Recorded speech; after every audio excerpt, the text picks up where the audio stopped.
Iran और America के बीच जारी सैन्य टकराव के बीच शुक्रवार को एक बड़ा घटनाक्रम सामने आया, जब ईरान ने 2 अमेरिकी लड़ाकू विमानों को निशाना बनाने का दावा किया है।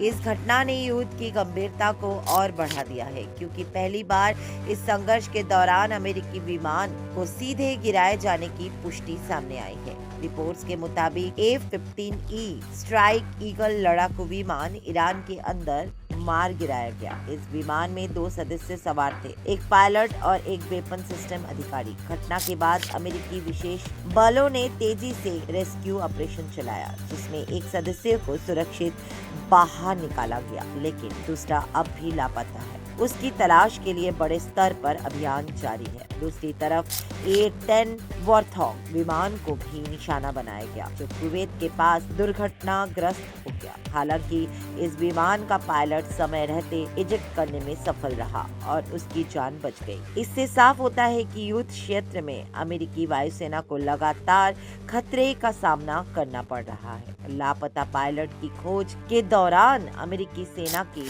ब्लैक हॉक हेलीकॉप्टर भी हमले का शिकार हुए। बताया जा रहा है कि ये हेलीकॉप्टर खोज अभियान में लगे हुए हैं, तभी उन पर हमला किया गया। हालांकि वे किसी तरह सुरक्षित क्षेत्र में लौटने में कामयाब रहे, लेकिन इस घटना ने ऑपरेशन को और जटिल बना दिया है। इस पूरे घटनाक्रम के बीच ईरान ने एक और बड़ा कदम उठाया है। स्थानीय मीडिया के अनुसार ईरान ने आम लोगों से अपील की है कि अगर कोई लापता अमेरिकी पायलट को पकड़ता है तो उसे इनाम दिया जाएगा। कुछ अधिकारियों ने तो यहाँ तक कहा कि दुश्मन सैनिकों को पकड़ने या खत्म करने वालों को सम्मानित किया जाएगा।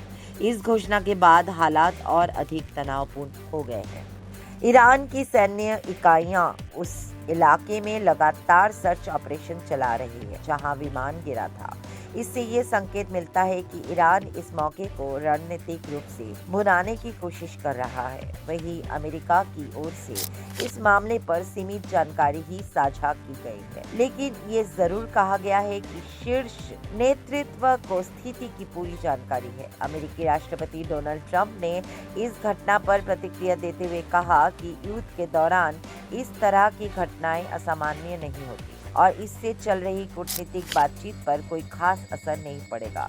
उनके बयान से ये साफ है कि अमेरिका इस घटना को युद्ध की सामान्य प्रक्रिया का हिस्सा मान रहा है। हालांकि अंदरूनी स्तर पर इसकी गंभीरता को नजरअंदाज नहीं किया जा सकता। ये संघर्ष 28 फरवरी को तब शुरू हुआ था जब अमेरिका और इजराइल ने ईरान पर सैन्य कार्रवाई की थी। इसके बाद भी दोनों पक्षों के बीच लगातार हमले और जवाबी हमले हो रहे थे। इस दौरान ईरान कई बार दावा कर चुका है कि उसने दुश्मन के विमानों को निशाना बनाया है, लेकिन इस बार सामने आई जानकारी को सबसे अहम माना जा रहा है। इस युद्ध में अब तक भारी जनहानि हो चुकी है, हजारों लोग प्रभावित हुए हैं और सैकड़ों सैनिकों की जान जा चुकी है। मध्य पूर्व के कई देशों में तनाव अपने चरम पर पहुंच गया है, क्योंकि ईरान लगातार अमेरिकी ठिकानों और उसके सहयोगी देशों को निशाना बना रहा है। विशेषज्ञों का मानना है कि ये घटना इस बात का संकेत है कि युद्ध अब और खतरनाक मोड़ पर पहुंच चुका है। भले ही अमेरिका के पास अत्याधुनिक